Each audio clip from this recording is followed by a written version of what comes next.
You could eat all the tofu you want and jog as long as you like. And compared to geologic time, your life's going to be gone like that anyway. Geologic time's a long time. And you can jog your butt off and you're still going to die. That's what I like about death. It's democratic. It would irritate me if you could jog and live forever and I got to, got stuck here smoking and having a good time and died over it. No, you'll die too, You'll have 34 more years to run up and down the Stairmaster. Now, what in the world could be a better example of Heidegger's account of fleeing from our authentic projects than to imagine some poor sap who spends 3 hours a day running up and down just stairs that are just... In what kind of culture? This is my question to you. Is there a human self left in a culture that produces people who run in place for hours doing nothing? Is there any reason to talk about humans like that? I mean, Heidegger is old-fashioned, I admit, and I don't advocate his politics. I think fascism is a drastic solution. What it sort of steers you away from, this fleeing business, this Stairmaster business, to make it a very contemporary example, is an authentic life.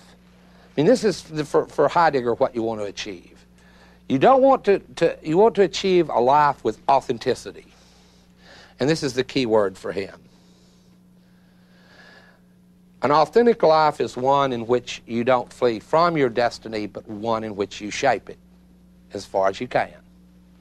And Heidegger's no romantic about it. He knows that you'll be given certain historical conditions to deal with, limitations that belong to all humans, but authentic life is one in which you try as best you can to make your life, at least, something worth talking about in the same sentence with the word destiny.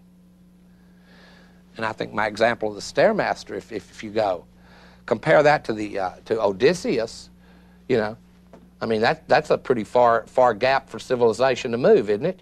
From Odysseus, who goes from island to island and then comes home, kills a bunch of people, takes his wife back. Big story. Killed a Cyclops and made fun of gods and did all these tricky, wonderful things that belong to our Western past, and I think it is interesting.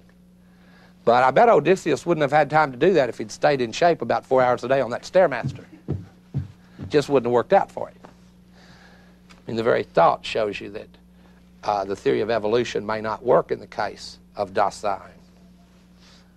I mean, there may be creatures that, and I don't mean just the ones in Jurassic Park. There may be other creatures that are not headed in the right direction. In any case, this project is one to try to get away from empty conformity and to live authentically. Now, here is its tremendous drawback, and this is the one that becomes obvious in my remarks about fascism. The trouble with leaving the account of being human this abstract, we come from a culture, we flee from conformity, we try to get authentic. The trouble with leaving it that abstract is that you can be an authentic anything. Follow me? I mean, turns out that you can be authentically a member of the Third Reich, authentically a member of the Reagan administration. You just leave those two together for a while in your minds. Authentically a friend of Richard Nixon. No, wait a minute. That's logically absurd. No, it isn't. I guess that's possible. You could be... The trouble with this authenticity business is that trying as hard as he can to give a more concrete, primordial account of what it means to be human and trying to avoid, the traditional accounts, he has ended up giving us an abstract account again at another level. Now, admittedly, I hope we've learned something from it. I mean, I do think there are important things in it about fleeing from ourselves. But for God's sakes, I mean, we don't want a narrative about ourselves that's based merely on authenticity. Because, I mean, we know too many authentic swine, or at least semi-authentic swine, to want that.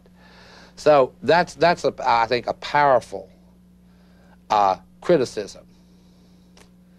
On the other hand, I'd like for you to remember at least some of the positive things I've said about Heidegger. One is that his account of human being in the world does free us from the philosophical prejudice that we just start a project from nowhere almost and carry it out rationally or whatever. Heidegger has a much more concrete sense of the world, and also a much more, a very important, I think, account of what it means to be fleeing from oneself.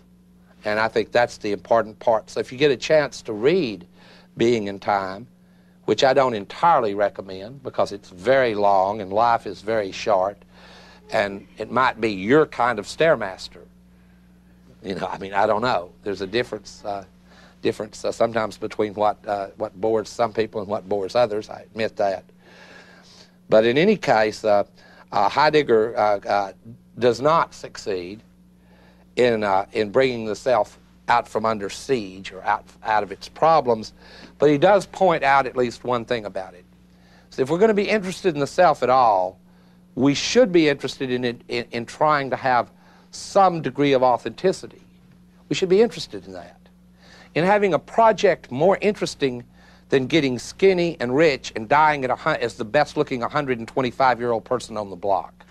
There ought to be something, not in a strong sense, but there ought to be something more interesting to say about your life than that. I had a nice car and I died as the best-looking 125-year-old jogger in Venice Beach, California. I hope that there's more to say. And in fact, I think there is. Being a Texan, I know, you know, I think the people that died at the Alamo, I mean, they were, you know, from the standpoint of some, they're imperialist swine. From the standpoint of others, they're heroes. But there's one thing for sure. Their lives were an interesting story. I mean, I don't want to always rely on the Odyssey. Davy Crockett was an interesting guy. Ran for Congress, you know, got all these tall tales about him, then showed up and tried to steal a lot of land in Texas, ended up, you know, fighting, and now we remember it. It would be almost fair to say of him that he had a destiny.